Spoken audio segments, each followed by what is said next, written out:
अस्सलाम वालेकुम। Programme night addition में हम आपको खुशामदीद कहते हैं। नाज़रीन, हुकूमत और अपोजिशन दोनों तरफ से अवामी ताकत दिखाने की जो तारीखें हैं ये सेट हो चुकी हैं। एक दूसरे पर शदीद इल्ज़ामात लगाए जा रहे हैं, धमकियां दी जा रही हैं।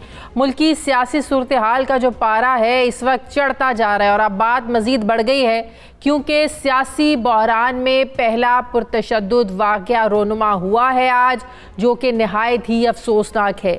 आज इस्लामाबाद में सिंध हाउस पर PTI वर्करों ने 2 MNAs की क़यादत में धावा बोला, गेट तोड़ा और ये सब बैन उस वक्त हुआ जब पाकिस्तान तहरीक इंसाफ के मुनहरिफ MNAs सिंध हाउस के अंदर मौजूद हैं और मुमकिना तौर पर प्राइम मिनिस्टर के खिलाफ तहरीक अदम एतमाद में अपना वोट डालना चाहते हैं और उनकी सिक्योरिटी को लेकर वज़रा इशारों में धमकियां भी देते रहे। वज़ीर दाखिला शेख रशीद वाक़े की उन्होंने मज़म्मत भी की और उन्हीं के हुक्म पर पुलिस ने कुछ ही देर में कारकुनों को MNAs समेत गिरफ्तार तो कर लिया, लेकिन कुछ ही देर के बाद शहबाज गिल साहब कैमरों के सामने आए और इस वाक़े को कारकुनों के जज्बात का नतीजा उन्होंने करार दिया और दोनों MNAs बिल्कुल शहबाज गिल के पीछे खड़े थे। तोड़ फोड़ के इस वाक़े को लेकर इस्लामाबाद के रेड जोन के 1 किलोमीटर के इलाके में दफ़ा 144 नाफिज कर दी गई है, जिसके बाद और अपोजिशन और हुकूमत के अपने मार्चेस और धरनों पर भी ज़ाहिर एक सवालिया निशान लग चुका है।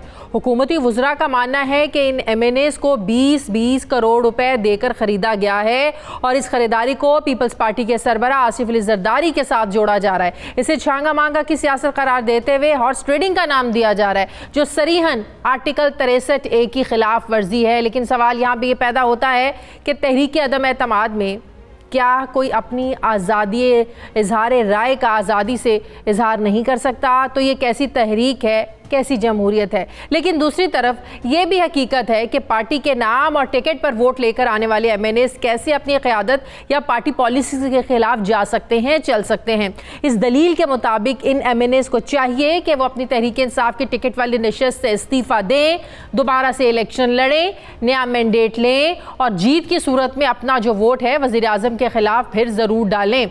इस कन्फ्यूजन को लेकर वज़ीर आज़म अपनी लीगल टीम के साथ गुज़श्ता 2 रोज़ से मशवरे भी कर रहे हैं, बल्कि आर्टिकल 63A की तशरीह के लिए सुप्रीम कोर्ट ऑफ पाकिस्तान से रुजू करने का भी फैसला कर लिया गया है। लेकिन इससे पहले ही सिंध हाउस में तहरीक अदम एतमाद की ज़रूरत से ज़्यादा MNAs की मौजूदगी ने हुकूमती कारकुनों को और क़यादत को मुश्तइल कर दिया है। अपोजिशन 24 मार्च को अपना मार्च लेकर इस्लामाबाद पहुंच रही है, जबकि 27 मार्च को इस्लामाबाद के D चौक में वज़ीर आज़म इमरान खान भी जलसे की कॉल दे चुके हैं। दोनों तरफ अपने अपने सियासी हुकूक को लेकर हीट बढ़ाई जा चुकी है, जिसका नतीजा कुछ ठीक मालूम नहीं होता। ऐसे में सवाल पैदा होता है, रियासत कहाँ है? अगर वज़ीर आज़म जो रियासत के सरबराह हैं वो ख़ुद फरीक हैं तो किसी भी कानून शिकनी को हाथ में लेने वालों से फिर कौन निपटेगा? रियासती इदारे न्यूट्रल रहकर कैसे इन हालात पर काबू पाएंगे? इसी पे बात करने के लिए लाज़िम ज्वाइन करें पाकिस्तान पीपल्स पार्टी के सीनियर रहनुमा कमर जमान कायरा साहब। अस्सलाम वालेकुम, बहुत बहुत शुक्रिया कायरा साहब आपका। कायरा साहब, आज जो कुछ सिंध हाउस में हुआ, PTI के कारकुनान बशमूल 2 उनके MNAs वहाँ गए, जिस तरह सिंध हाउस का दरवाज़ा तोड़ा।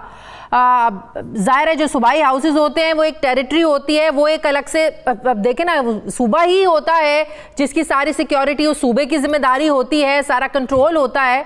आज जो कुछ हुआ, आपको लगता है कि इसके पीछे हुकूमत है? क्योंकि हुकूमत तो कह रही है कि हम लोग तो तशद्दुद को बिल्कुल प्रोवोक नहीं करते हैं, हम अदम तशद्दुद की सियासत पर बिलीव रखते हैं, तो इतने कारकुनान का वहां पर उमड़ कर आना और इस तरह तोड़फोड़ करना, कौन जिम्मेदार है इसका? देखिए, पहली गुजारिश ये है कि वज़ीर आज़म साहब खुद अपने मुखालिफिन को किसी को बंदूक के निशाने पर रखे हुए हैं, किसी को ड्रोन अटैक में मारना चाहते हैं, किसी को पता नहीं क्या क्या, उनके अज़ाइम क्या है। वो सरेआम धमकियां दे रहे हैं कि जो मैं इनके साथ सलूक करूंगा इनकी नस्लें याद करेंगी। छुप के तो नहीं ना, किसी कमरे में बैठ के नहीं, जलसों में खड़े होकर सारे मीडिया के सामने, सारी दुनिया के सामने, पाकिस्तान के सामने नहीं, खुल के धमकियां दे रहे हैं। उनके वज़रात में जो कुछ कह रहे हैं वो तो खैर और उससे आगे चले जाते हैं, गाली गलोच की ज़बान इस्तेमाल हो रही है। और उन्होंने वाज़े तौर पे कहा कि हम लोगों को वोट नहीं डालने देंगे, स्पीकर साहब ये कर देंगे, उनको डिस्क्वालिफिकेशन करा देंगे, उनके खिलाफ सुप्रीम कोर्ट जाएंगे, उनके खिलाफ इलेक्शन कमीशन जाएंगे, हम 27 तारीख को 10 लाख बंदा इकट्ठा करेंगे। ये क्या है? और वजीर साहब कहते हैं कि लोगों को, इन बंदे वहीं रहेंगे और दोनों मेंबरान को उनके दरमियान में से जाना पड़ेगा और वोट डाल के वापस आना पड़ेगा। और छाती ठोक के कह रहे हैं कि जिसमें हिम्मत है जाके दिखाए। अब इसके बाद अपोजिशन क्या करे? आज जो कुछ हुआ इस पे मैं बात करता हूं, लेकिन अपोजिशन क्या करे? अभी तक तो हमने मुकम्मल रेस्ट्रेंट्स रखे। बिल्कुल, देखिए हमने लॉन्ग मार्च किया, एक जमहूरी आईनी तरीका है, पीसफुल किया, बिल्कुल किया, किसी के खिलाफ बदजबानी नहीं की, किसी को गाली नहीं दी, कोई पत्थर नहीं मारा, कोई पत्ता नहीं टूटा, कराची से लेकर इस्लामाबाद तक। उसके बाद हमने अपना लीगल राइट एक्सरसाइज किया है, कॉन्स्टिट्यूशनल राइट एक्सरसाइज किया है। उनको जो एतराज है वो ऐवान के अंदर जो कुछ होना है होना है, लेकिन हुकूमत वक्त हालात खराब करके तसादुम की तरफ जाना चाहती है। ये फाशिस्ट हैं, फाशिस्टों का स्टाइल यही होता है, अपने मुखालफों को दबाओ, मीडिया को दबाओ, अदालतों को दबाओ और धौंस धांधली के जरिए अपनी विल जो है लोगों पर मुसल्लत करो। मसला ये है कि जब वजीर आजम साहब खुद वायलेंस की दावतें दे रहे हैं, खुद 10 लाख लोगों के दावे कर रहे हैं और कह रहे हैं कि नहीं छोड़ूंगा मैं किसी को, उसका नीचे नतीजा यही होगा। आज जो कुछ हुआ उसमें 2 MNA शामिल थे जी। ये मुमकिन नहीं है कि ये जगह कैसी है? एक तरफ जजेस कॉलोनी है, बिल्कुल, साथ पंजाब हाउस है, एक तरफ उसके मिनिस्टर्स एनक्लेव है, उसके आगे दोनों हाउसेज है, KPK हाउस है, बलोचिस्तान हाउस है, वहां सेक्रेटेरिएट एक तरफ है।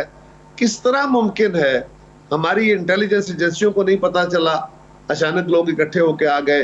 रास्ते में 2-3 चेक पोस्टें हैं, वहां से लोग गुजर के जाते हैं, उनको नहीं पता चला और वहां जाके वो नारेबाजी करते रहे हैं, इकट्ठे हुए हैं, गेट तोड़ते रहे हैं, उस वक्त कोई एक्शन नहीं हुआ। कहाँ है?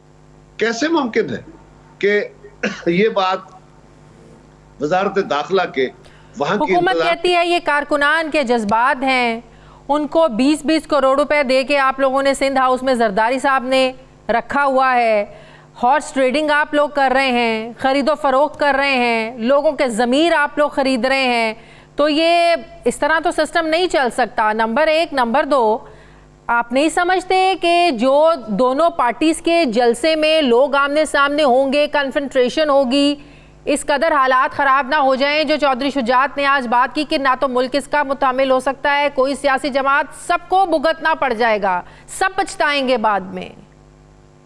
गुजारिश ये है, मुझे पहले तो आपसे बात करनी है, गवर्नमेंट को तो छोड़िए, उनका तो अपना स्टाइल है, लेकिन आप जरा एक मेहरबानी करें, सारे मीडिया वाले, इल्जाम लग रहे हैं, गालियां दी जा रही हैं, वो तो एक गाली देते हैं, आप उस गाली को 100 दफा रिपीट करेंगे, लोगों के जहनों में 100 दफा में गाली देंगे। नहीं, रिपीट, इसमें गाली देने वाली कोई बात नहीं है, जो हुकूमत कह रही है, जो इल्जाम लगा रही है, तो ये कह रहे हैं, आपका पॉइंट ऑफ व्यू इसीलिए ले रहे हैं ना सर? जवाब देना है, आपका सवाल नहीं सुनना मैंने जी। ये बड़ा सिंपल इशू है, हम पे इल्जाम लगाया उन्होंने तो एक दफा कहा, आपने अपने एक सवाल के अंदर 5 दफा कहा, जमीन खरीद रहे हैं, बोलियां लगा रहे हैं, 20-20 करोड़ दे रहे। पिछले 4 दिन से मैं चीख के सब मीडिया को कह रहा हूं, खुदा के लिए हमारे मुखालिफिन लग़्व बातें करें, झूठ बोल रहे हैं, लेकिन उनके उस झूठ को आप इतनी दफा रिपीट कर रहे हैं कि हमारे लोगों के चौधरी शुजात साहब के लोगों के जहनों में क्या तासर दे रहे हैं। चौधरी शुजात साहब ने आपको क्या कहा? आपने उनकी एक बात कर दी, दूसरी नहीं की। उन्होंने कहा ये पहला इलेक्शन हो रहा था मेहतमाद जिसमें कोई पैसा नहीं ले, बिल्कुल। उनके मेंबरान ने जो मुनहरफ हुए उन्होंने कुरान पे हाथ रख के, जी बिल्कुल हाथ रख के कहा है, क्यों आप ये बार बार कहे जा रहे हैं कि उन्होंने ये कहा, ये कहा, ये कहा? उनकी बात जितनी हैमर होगी, अब मीडिया जानता है वो क्या है, तो प्लीज उनसे कहें कोई सबूत है तो दें। बगैर सबूत के या बगैर किसी रीजनेबल डाउट के ये कैसे आप मतलब इसी तरह किए जा रहे हैं? खुदारा इस पे जरा मेहरबानी। कारे साहब, लोगों को तो जाहिर है, लोगों के जज्बात जो वो उभार हैं, ये इल्जामात लगा के लोगों को बाहर घरों से बाहर निकाल रहे हैं ना, वो लगाएं आप उसका मीडिया, मैं आप मुझे माजरत के साथ आप उसका जरिया तो ना बने, मैं इंटेंशन आपकी जिक्र नहीं कर रहा, लेकिन अगर उसी सवाल को आप 15 दफा या 500 दफा रिपीट करेंगे तो फिर आप लोगों को इंसाइट करने का हिस्सा बन रहे हैं क्या? मैं कह रहा हूं उनसे पूछें, आपका काम है खबर दे, बिल्कुल दे, मेरी गलती है उसको जरूर एक्सपोज करें, लेकिन कम से कम किसी सबूत की बुनियाद पे इल्जाम लगाए ना। सही। बिल्कुल हम तो ये बात कर रहे हैं सर, हम तो ये अपने प्रोग्राम में बात कर रहे हैं कि अगर हुकूमत के पास कोई सबूत है तो सामने लेकर आए ना। जो बात मैं आपको कर रहा, आपने जो आर्गुमेंट किया उसमें तो आपने ये नहीं कहा, आपने गवर्नमेंट से नहीं कहा। सर मैं गवर्नमेंट के किसी रिप्रेजेंटेटिव को अपने सेगमेंट में लूंगी तो सवाल पूछूंगी ना, मैं तो उनसे सवाल पूछूंगी ना sir. I am not saying this जी, मैं आप पे इल्जाम नहीं लगा रहा जी, मैं एक तजवीज दे रहा हूं, मेहरबानी करें, इस तरह मुनासिब नहीं है कि आप हुकूमत की निकाली हुई गाली खबर की सूरत में, सवाल की सूरत में इतनी दफा रिपीट कर दे। कारी साहब, भाई काम है, उसका कोई सबूत होना चाहिए। बगैर सबूत के उस इल्जाम को रेपिटेशन में लाना, लोगों के ज़हनों में चीज हैमर होके बैठ जाती है। देखिए, जब आप लोग इमरान खान को सिलेक्टेड कहते हैं ना, ये भी हम फिर उन लोगों को कहते हैं कि ऑपोजिशन ये कह रही है, आप लोगों को सिलेक्टेड कह रही है। हमने तो जो आपका मौक़िफ़ है उनसे मांगिए सबूत, हम आपको देंगे, वरना ना कहिए, लेकिन गालियां तो ना दीजिए। ठीक है, हम गाली तो उसको इस तरह नहीं कह रहे ना, हम ये कह रहे हैं, सारा मुल्क कह रहा है कि इमरान खान साहब को लाया गया है, इलेक्शन में धांधली हुई है, आप भी कह रहे हैं, मैं भी कह रहा हूँ। तो वो भी तो आपको पिछले 3.5 सालों से यही कह रहे हैं ना कि सबूत दें, सबूत दें। कायरा साहब, मैं कह क्या रहा हूँ, मुझे वजीर आज़म ने गाली दे दी, आप उसको 100 दफा गाली आगे रिपीट करेंगे, आप खबर दे रहे हैं कि मेरी बेइज्जती कर रहे हैं। सर ना मैं आपको, ना मैं किसी को गाली दे रही हूँ, ना प्रोग्राम में किसी को बुलाने का मकसद है किसी की बेइज्जती करना। रिस्पेक्ट के साथ सर आपको, God sake I am not alleging you जी, मैं आपको इल्जाम नहीं दे रहा हूँ, मैं सारे मीडिया से अपील कर रहा हूँ, खुदा के लिए मेरी बात करने की कोशिश। ठीक है, अच्छा ये बताएं कि अगर हुकूमत अपना जलसा मनसूख करती है हालात को भांपते हुए, क्या ऑपोजिशन भी पे मनसूख कर देगी जो लॉन्ग मार्च है? मुझे आपसे ये भी गुजारिश करनी है कि इस मामले को भी देखिए जी, क्या अपोजिशन ने जलसा अनाउंस किया है या हुकूमत ने चैलेंज करके धमकियां देके इस जलसे में से गुजरना होगा? वजीर आजम के लहजे को देखिए, क्या हुकूमत ने हालात खराब करने की जिम्मेदारी ली है?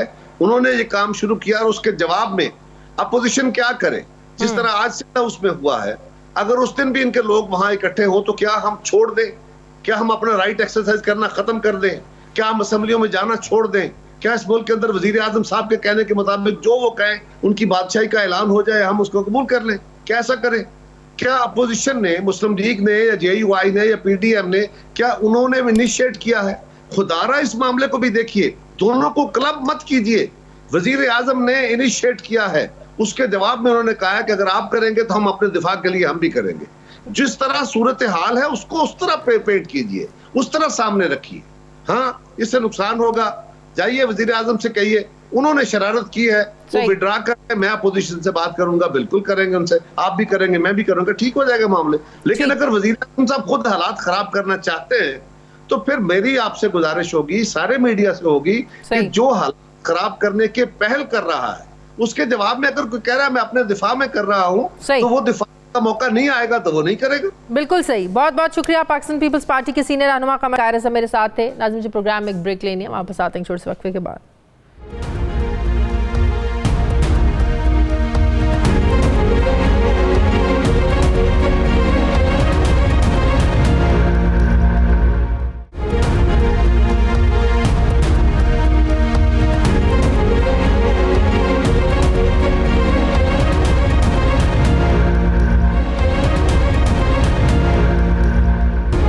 ब्रेक के बाद एक बार फिर से आपको खुशामदीद कहते हैं। मुस्लिम लीग नून के सीनियर रहनुमा राना तनवीर हुसैन साहब ने मुझे ज्वाइन किया। अस्सलाम वालेकुम, बहुत बहुत शुक्रिया। राना साहब, ये हालात किस तरफ जा रहे हैं? PTI के मुनहरिफ अरकान का सिंध हाउस में छुपना, फिर सामने आना मीडिया पर और आकर ऐलान कहना कि इनकी पॉलिसियों से इख्तलाफ है और वो वोट इमरान खान के ख़िलाफ़ देना चाहते हैं। फिर शहबाज शरीफ साहब का ये कहना है कि 12 से 15 लोग उनकी हिमायत में है। तो हुकूमत तो कह रही है कि हॉर्स ट्रेडिंग आप लोग कर रहे हैं, अपोजिशन कर रही है, तो नून लीग भी हॉर्स ट्रेडिंग में मुलविस है? देखिए शाजिया बीबी, ये जो मेरा ये कंसेप्ट क्लियर होना चाहिए, क्योंकि बहुत बातें हो रही हैं एक हॉर्स ट्रेडिंग की या मुनहरफ होने की। तो मैं समझता हूँ कि ये ऐसी बात नहीं है। दो आपके क्वेश्चन है, एक छुपाने की मेंबर्स को, वो तो मेरा क्लियर हो गया कि कोई किसी को छुपाया नहीं, अपनी मर्ज़ी से गए हुए हैं। और वो लॉजेस में सारे लोग थे, जब इधर पुलिस ने दावा बोला और 1-2 MNAs को उठा के ले गई, तो उसके बाद लोगों को ये हुआ कि शायद क्योंकि हम थोड़े से हमने डिस्टेंस किया हुआ है अपनी हुकूमत से, तो वो सिंध हाउस चले गए। तो मैं समझता हूँ वहाँ पे एक एक ने बयान दिया है आपके सामने, आपके बड़े सीनियर जर्नलिस्ट जो हैं पर्सन, उन्होंने जाके उनसे इंटरव्यू किया, सारे मिले, उनको सब पता है कि क्या हालात थे वहाँ। तो ये कहना छुपाए हुए हैं, वो बिल्कुल किसी ने नहीं छुपाए, अपनी मर्जी से गए हैं और वो अपनी मर्जी से वोट करेंगे, ये जो भी उनका फैसला होगा। लेकिन अगर सूरत-ए-हाल ऐसे ही बढ़ती गई तो आपको नहीं लगता अदम एतमाद से मामलात बहुत आगे निकल जाएंगे?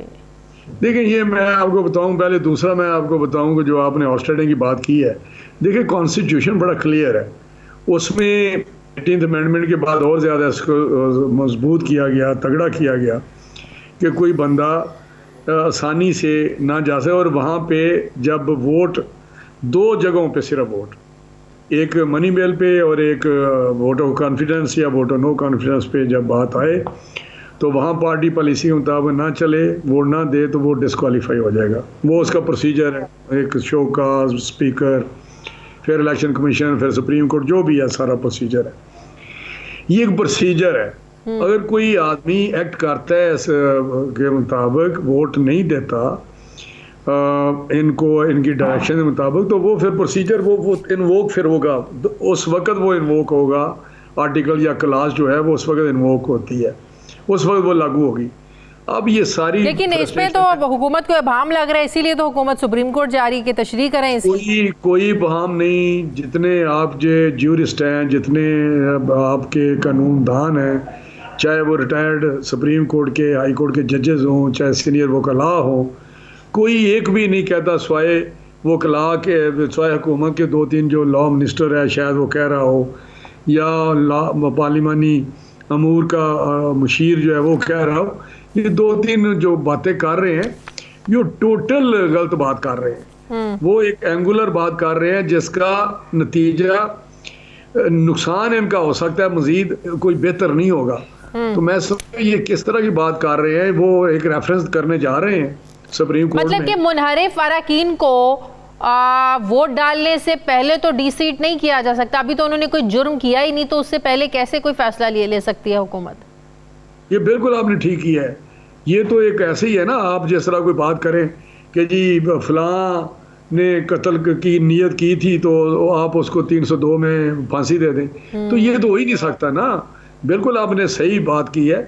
तो मैं समझता हूँ ये बात बिल्कुल वो फजूल कर रहे हैं। अभी वो एक रेफरेंस लेके जा रहे हैं सुप्रीम कोर्ट में, जो टीवी पे मैंने देखा है, तो वहाँ पे पता चल जाएगा, इनका ये शौक भी पूरा हो जाएगा कि क्लास में कोई जो एम्बिग्विटी है या क्या है। कोई एम्बिग्विटी नहीं, आप पढ़ के देख लें, आपको समझ आ जाएगी। सही।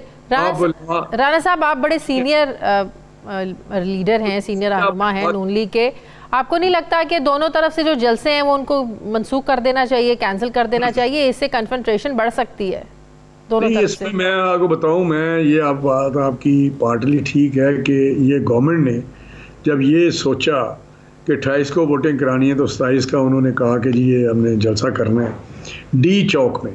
हाँ। ये नहीं कि इस्लामाबाद के किसी और जगह पे करना, डी चौक में। लेकिन अब तो 144 भी नाफिज कर रहे हैं, तो फिर जलसे कैसे होंगे?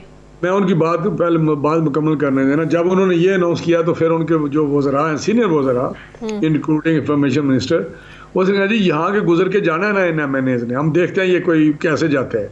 हाँ। ये धमकियाँ ये आपके सामने है।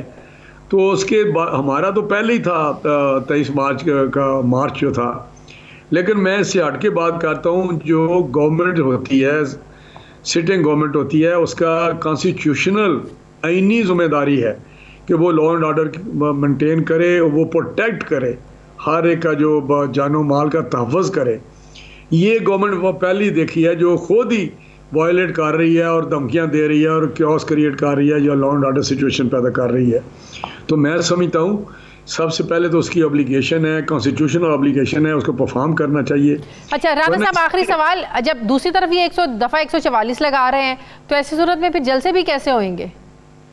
नहीं, मैं समझता हूँ कि ये दफ़ा 144 देख लेते हैं, ये एक एप्लीकेशन देंगे और वो रिलैक्स कर देंगे उस एरिया के लिए या उस दिन के लिए। ये इनके पास होता है कि हम पार्टली इसको ये कर देते हैं। अच्छा अच्छा। ये एडमिनिस्ट्रेशन पे DC करता है इसका, या चीफ कमिश्नर करता है वो, लेकिन DC की ये पावर है।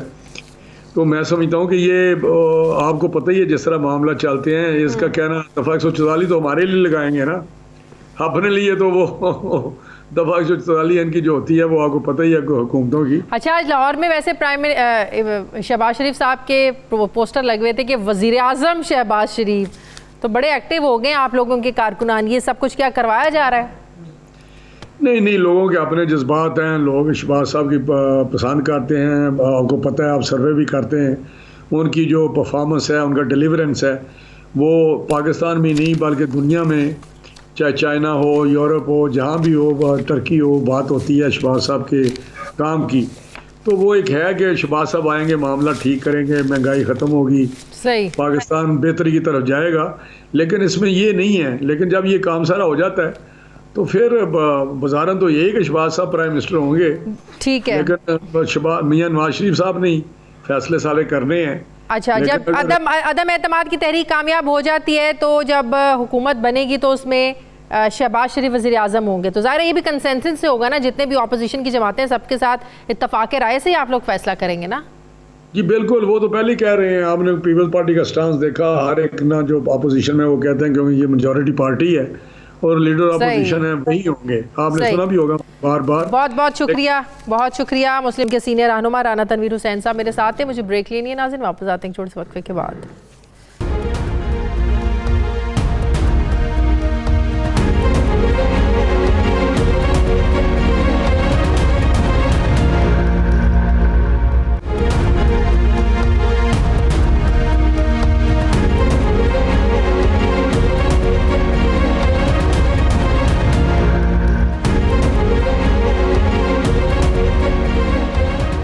ब्रेक के बाद एक बार फिर से आपको खुशामदीद कहते हैं। सीनियर सहाफ़ी तज्ज़ियाकार मज़हर अब्बास साहब मुझे ज्वाइन कर रहे हैं। अस्सलाम वालेकुम, बहुत बहुत शुक्रिया मज़हर अब्बास साहब आपका।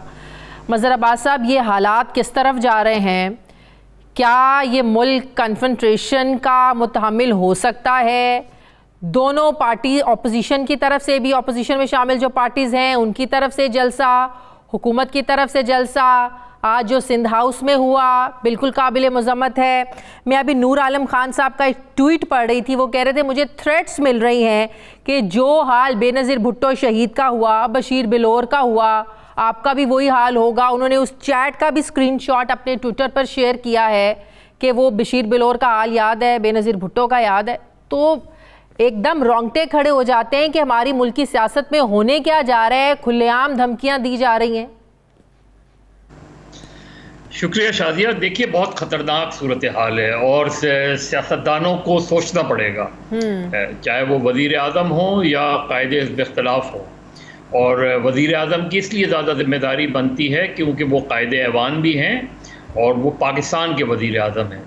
उनको ये सोचना पड़ेगा कि कैसे मौके पे, जब इतना बड़ा इवेंट इस्लामाबाद में होने जा रहा है OIC का, ऐसे मौके पे वो टेम्परेचर को नीचे लाने के बजाय ऊपर ले जा रहे हैं। बिल्कुल, उनको फौरी तौर पे अपनी 27 तारीख की रैली जो है कॉल्ड ऑफ करनी चाहिए, और वो रैली कॉल्ड ऑफ करें तो फौरी तौर पे जो है अपोजिशन को अपनी रैली कॉल्ड ऑफ करनी चाहिए। वोट ऑफ नो कॉन्फिडेंस एक अमल है, एक आइन के तहत आइन में दर्ज एक तरीक़ा है। उसमें बिल्कुल ठीक है कि जो इमरान खान साहब या उनकी पार्टी शोर मचा रही है कि उनके बहुत से लोगों को तोड़ लिया गया है, बहुत से लोगों को गायब कर दिया गया है, वो अपनी जगह बिल्कुल दुरुस्त है। लेकिन उसका प्रोसेस आपके आइन में मौजूद है, यानी उनको डिसक्वालीफाई कर दिया। अब ये जिस तरह कहा जा रहा है कि कोई लाइन, फ़र्ज़ करें 12 हैं, 15 हैं, 20 हैं, ये 20 के 20 रिज़ाइन कर दें, फ़र्ज़ करें आज ये सब के सब इस्तीफ़ा दे दें और साथ में इत्तेहादी अलग हो जाएं, तो इमरान खान कहाँ खड़े होंगे? यानी क्या उन लोगों को जो PTI के हैं उनसे जो कहा जा रहा है इस्तीफ़ा देने का, अगर वो आज ये इस्तीफ़ा दे दें, क्या PTI ये गारंटी देगी, स्पीकर कौमी असम्बली ये गारंटी देंगे कि उन सब के रेजिग्नेशन फौरी तौर पे मंजूर कर लिए जाएंगे? और अगर मंजूर कहीं ऐसा तो नहीं होगा कि उसके बुलाकर उनसे बारगेन की जाएगी, जिस तरह हमने माजी में देखा 2014 में। तो चीज़ ये है कि इमरान खान साहब को ये फैसला करना है कि वो मेजॉरिटी इंजॉय कर रहे हैं या नहीं कर रहे हैं। इस वक्त कोई भी रीज़न्स हो, कोई भी तरीका हो, ये अच्छा, उन्होंने एक स्मार्ट मूव है पीटीआई की तरफ से कि उन्होंने 63A की तशरीह के लिए सुप्रीम कोर्ट से रब्ता कर लिया है, और ये एक आईनी तरीका है, ये कानूनी जंग है और बिल्कुल लड़ने का राइट है पीटीआई को। लेकिन कानूनी जंग भी तो तब लड़ी जाए ना जब किसी चीज में अभाम हो। आप लीगल एक्सपर्ट से बात करें, वो कहते हैं 63A में कोई अभाम है नहीं, सब कुछ क्लियर है, कंफ्यूजन फैलाने की कोशिश की जा रही है। चलें, देखिए वो अपनी तशरीह के लिए वो चले गए, जो उसके जो भी रीजन हो। लेकिन स्पीकर का रोल मुझे बहुत ही मुझे अफसोस हुआ असद कैसर साहब के किरदार पे।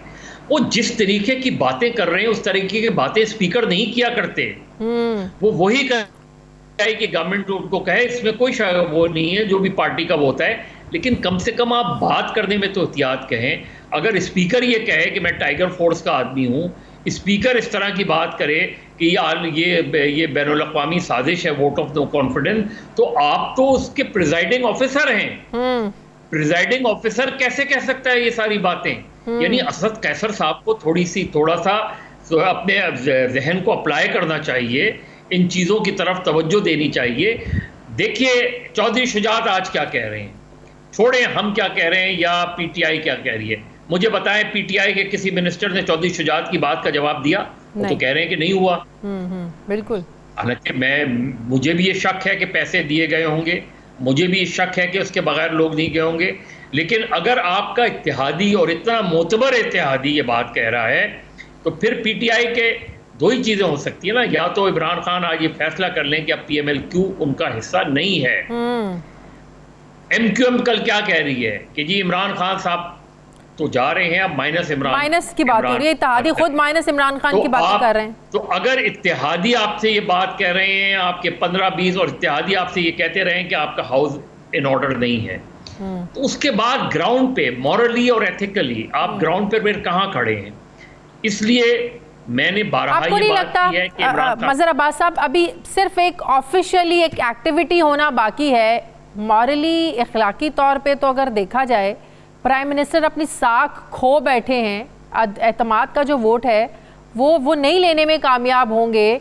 अदम एतमाद की तहरीक कामयाब होती नज़र आ रही है। सिंध हाउस में जो जितने लोग छुपे हुए हैं, फिर इत्तेहादियों के जो इशारे किनाये हैं, अदम एतमाद उसकी बातें हो रही हैं, माइनस इमरान खान की बातें हो रही हैं, तो आपको लग नहीं रहा कि ये तहरीक कामयाब नहीं हो सकती?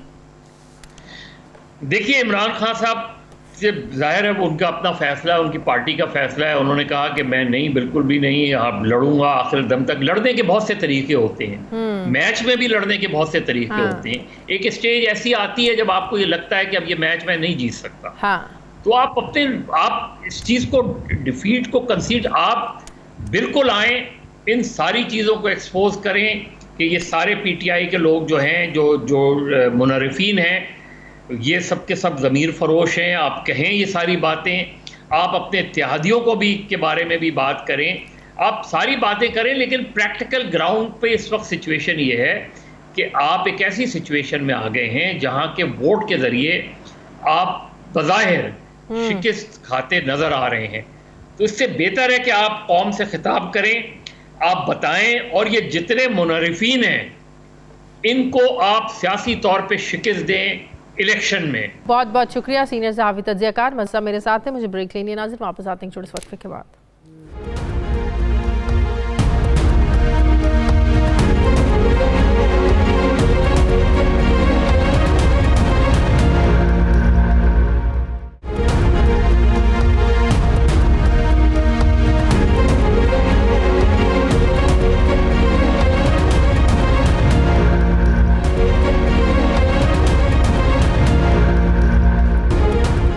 ब्रेक के बाद एक बार फिर से आपको खुशामदीद कहते हैं। कंवर दिलशाद साहब साबिक सेक्रेटरी इलेक्शन कमीशन में जो ज्वाइन कर रहे हैं, अस्सलाम वालेकुम, बहुत बहुत शुक्रिया।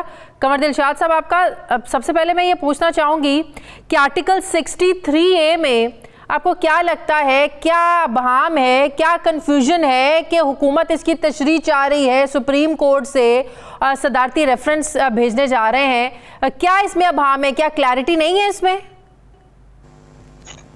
देखा जी, असूली तौर पर तो सुप्रीम कोर्ट ऑफ पाकिस्तान ने ये सेनेट के इलेक्शन में भी गए थे, सदारती ऑर्डिनेंस भी आ गया था और सदारती रेफरेंस भी सुप्रीम कोर्ट ऑफ पाकिस्तान में गया था। तो सुप्रीम कोर्ट ऑफ पाकिस्तान ने सेनेट के इलेक्शन से 3 दिन पहले ही वो दोनों को कर दिया था रिजेक्ट। हाँ। अब ये आर्टिकल 63A के तहत अगर सुप्रीम कोर्ट ऑफ पाकिस्तान में रेफरेंस भिजवा के कोई राय लेना चाहते हैं तो सुप्रीम कोर्ट ऑफ पाकिस्तान ये कहे चूंकि ये आइन का हिस्सा है, आइन का ढांचा है, इसमें हम तरमीम करने की तो हमारे अंदर हमारा मैंडेट ही नहीं है। ये तरमीम अगर आपने करनी है तो पार्लियामेंट जो है वो तरमीम करेगी, तो ठीक है तरमीम कर ले, अच्छी बात है, ताकि हॉर्स ट्रेडिंग के बारे में या आर्टिकल 63A के बारे में सही तरीके से मालूम हो जाए कि इलेक्शन कमीशन पाकिस्तान वो तो एक डिफरेंट चीज है ना कि अगर आपने हॉर्स ट्रेडिंग को रोकने के लिए अगर कोई कानून साजी करनी है, आइन में कोई तरमीम करनी है, वो एक डिफरेंट चीज है। लेकिन अगर आर्टिकल 63A तो वाज़े तौर पर कहता है कि अगर पार्लियामेंटेरियन वज़ीर आज़म या वज़ीर आला के इंतखाबात के लिए अपनी पार्लिमानी पार्टी की तरफ से जारी करदा किसी भी हिदायत के खिलाफ वोट देता है या अदम एतमाद का वोट देने से बाज रहता है तो इसे नाअहल करार दिया जा सकता है। ये तो काम स्पीकर का है कि स्पीकर इलेक्शन कमीशन को भेजे, फिर बाद में इलेक्शन कमीशन इस पर कार्रवाई करे। नहीं, इसमें सबसे बड़ा तरीका बता दिया है, आर्टिकल 63A में बकायदा तरीका बताया है कि जो फ्लोर क्रॉसिंग करेंगे उसका क्या तरीका होगा। तो फ्लोर क्रॉसिंग करने वाले जो भी फर्द होंगे उसका तरीका यह है कि जो पार्टी का जो पार्लियामानी लीडर है वो उनको चार्जशीट करेगा, उनको तलब करेगा, उससे डॉक्यूमेंटेशन लेगा, फिर वो स्टेटमेंट वो भेजेगा स्पीकर कौमी असेंबली को, और स्पीकर कौमी असेंबली जो है वो अपने इलेक्शन कमीशन पाकिस्तान को रेफरेंस भिजवा देगा विद इन 2 days में। लेकिन इम्पोर्टेंट क्वेश्चन तो ये है ना, आइन ने इजाजत दी है, इम्पोर्टेंट क्वेश्चन तो ये है ना कि ये सब कुछ तो वोट डालने के बाद होगा ना, वोट जब डाल दिया जाएगा उसके बाद होगा। लेकिन सवाल ये कि क्या फिर वोट काउंट हो जाएगा कार्रवाई अगर बाद में होगी? बिल्कुल वोट कास्ट हो जाएगा, और उसके वोट कास्ट होने के बाद जुर्म सरजद होने के बाद ही कार्रवाई होती है ना, जुर्म से पहले तो कार्रवाई नहीं होती। जब वो वोट कास्ट कर देगा तहरीक अदम एतमाद के बाद, तब उसके खिलाफ कार्रवाई होने का 63A ने तरीका बताया है। इससे पहले स्पीकर कौमी असेंबली स्पीकर कौमी असेंबली जो है वो मैनेज को जो नहीं रोक सकता, कदगन नहीं लगा सकता, मतलब कि पार्लियामेंटेरियन वोट का अपना इस्तेमाल भी कर सकते हैं, वोटिंग में उस दिन हिस्सा भी ले सकते हैं, उन्हें जबरदस्ती रोका भी नहीं जा सकता और उनका वोट काउंट भी हो जाएगा। आप यकीन कीजिए जिस वक्त ये 28 मार्च को जो तहरीक अदम एतमाद पेश की जाएगी, राय शुमारी की जाएगी, तो ये इनका प्रोग्राम ये है जो इनराफ किया है, जो पार्टी से अलहदा होकर इन्होंने वोट कास्ट करना है इमरान खान के खिलाफ। वो कहते हैं जी हमने मिनिस्टरों को पकड़ के जबरदस्ती उस गैलरी में लेकर जाना है जहाँ हम जा रहे हैं, तो वहाँ तो एक किस्म का दंगा फसाद हो जाएगा ना, लड़ाई झगड़े हो जाएंगे ना। अगर इस तरह की लड़ाई झगड़े हो गए तो क्यों ये मशरकी पाकिस्तान में जो हुआ था 57 में डिप्टी स्पीकर का कत्ल हो गया था, मारा गया था इसी हंगामे राय के तहत, तो क्या मुल्क के नतीजा हुआ? फिर 11 साल बाद मार्शल में पाकिस्तान के अंदर किसी भी कॉन्फ्रेंस से बचने के लिए आपको नहीं चाहिए कि हुकूमत और ऑपोजिशन दोनों को अपने जलसे मंसूख कर देने चाहिए? उस दिन हालात बड़े खराब हो सकते हैं। आज चौधरी शुजात ने भी कहा कि कोई मर गया या मरवा दिया गया, सबको भुगतना पड़ जाएगा, सबके लिए मुश्किल हो जाएगी। सबसे बड़ी जो पाकिस्तान की मफादात में सबसे बड़ी अहम जिम्मेदारी जो है वो हुकूमत के इत्तेहादियों की है। अगर हुकूमत के इत्तेहादियों ने फैसला कर लिया है कि हमने तहरीक अदम एतमाद में हुकूमत का साथ नहीं देना, तो फिर ये जरूरी नहीं है कि जो इनराफ करने वाले जो है फ्लोर क्रॉसिंग करने वाले हैं। तो आज चौधरी शुजात ने बिल्कुल बरमला अपना ख्यालात का इज़हार कर दिया है कि कोई हॉर्स ट्रेडिंग नहीं है, ये प्रोपेगेंडा है, कोई पैसे का लेन देन नहीं है, और ये पाकिस्तान की पहली तहरीक अदम एतमाद है जिसमें पैसे का लेन देन नहीं है। ये पाकिस्तान के इंतहाई बुजुर्ग सियासतदान चौधरी शुजात साहब फरमा रहे हैं। इसके बारे में तो हकीकत सामने आ गई है। आज जो 15-20 लड़कों ने जो भी थे उन्होंने जो हंगामा राय की, उसका कोई अच्छा असर नहीं पड़ा इत्तेहादियों पर। उन्होंने भी महसूस कर लिया है कि जनाब इस गवर्नमेंट के 15-20 आदमी ने हमला किया। और आप ये भी देखें कि सुप्रीम कोर्ट ऑफ पाकिस्तान उसके सामने है, उसका घर चीफ जस्टिस ऑफ पाकिस्तान का सिंध हाउस के गेट के बिल्कुल सामने सुप्रीम कोर्ट ऑफ पाकिस्तान की रिहाइशगाह है। तो अब वो देखें, उन्होंने भी देखा तमाशा होता रहा, पुलिस ने उनको रोका नहीं, पुलिस ने आगे जाने से नहीं रोका। ये सारी जिम्मेदारी नाइली तो पुलिस की है वहां की, कि उन्होंने वहां तक जाने ही कहां दिया, क्यों दिया? ये सबसे बड़ी अहम बात, यू राइट, आप सही कह रहे हैं। और इसके बारे में शेख रशीद साहब के लिए एक लम्हा फिक्रिया पैदा हो गया है। उन्होंने गिरफ्तारी का हुक्म दिया और उनके एक तर्जमान ने उनको रिहा करवा दिया। अब शेख रशीद साहब तो देखते रह गए मेरी वजारत कहाँ गई। तो ये चीजें तो सामने आ रही है ना। शेख रशीद साहब तो बड़े पार्लियामेंटेरियन है पाकिस्तान के, तो वो तो खुद देख रहे हैं, सास तबीयत के मालिक है शेख रशीद साहब, तो कहेंगे मैंने ऑर्डर दिया और एक मुझसे जो सेकंड कैटेगरी का जो एक आदमी है उसने उनको रिहा करवा दिया। तो ये चीजें अच्छी नजर नहीं आ रही है। इसका मतलब यह है कि हमारे मुकद्दर हल्के जो है इक़्तिदार जिनकी वो देख रहे हैं पाकिस्तान को, स्टेट को देख रहे हैं, उन सब के सामने आज अच्छा मैसेज नहीं किया। उनको नजर आ गया है कि एक ग्रुप जो है वो मुहाजराई करना चाहता है। तो इसलिए अच्छा, स्पीकर ने भी एक आज बात की, स्पीकर असद कैसर साहब ने, कि वो जब तक चाहें वो इजलास को मुलतवी जो है ना वो रख सकते हैं। तो कितनी देर तक, क्या ये वाकई उनके इख्तियार में है कि वो इजलास को गैर मुइना मुद्दत तक मुलतवी रख सके? वो आइन से जुर्म हो जाएगा, वो आइनी जुर्म तस्वर किया जाएगा, आइन के साथ जो है वो बहुत बड़ा इसका रिएक्शन होगा और फौरी तौर पर जो अपोजिशन जो है वो स्पीकर के खिलाफ तहरीक अदम एतमाद पेश कर देंगे। तैयारी डॉक्यूमेंट्स तैयार हैं और 24 घंटे में पेश हो जाएंगे। और वो सीक्रेट बैल्टिंग है तो स्पीकर कौमी असम्बली को अपनी सीट से महरूम होना पड़ेगा। अगर उन्होंने ये काम किया गैर मुइना मुद्दत के लिए किया, ठीक है। अगर वो आपको रूलिंग देते, रूलिंग देने के तो इख्तियार है ही नहीं इस कॉन्स्टिट्यूशन के जो हमारा है उसमें इजाजत ही नहीं है, उसके अंदर जो शेड्यूल 2 में इजाजत ही नहीं है। और जो खुद इलेक्शन जो खुद एक्ट बना हुआ है कौमी असम्बली में 37 एक्ट जो है उसमें भी रूलिंग का जिक्र नहीं है। अगर उन्होंने अपना रूलिंग दी, आइन से मामला किया तो 24 घंटे में तहरीक एतमाद पेश हो जाएगी और स्पीकर साहब को अपने घर जाना पड़ेगा। वो तो सीक्रेट बैल्टिंग है ना, सीक्रेट बैल्टिंग, वहाँ तो कोई ओपन बैल्टिंग नहीं है। बहुत शुक्रिया कमर दिलशाद साहब मेरे साथ थे, thank you very much. Programme का वक्त खत्म हो गया, फीडबैक ज़रूर दीजिएगा, अपना ख्याल रखिएगा, मुझे इजाज़त दीजिए, अल्लाह हाफिज़।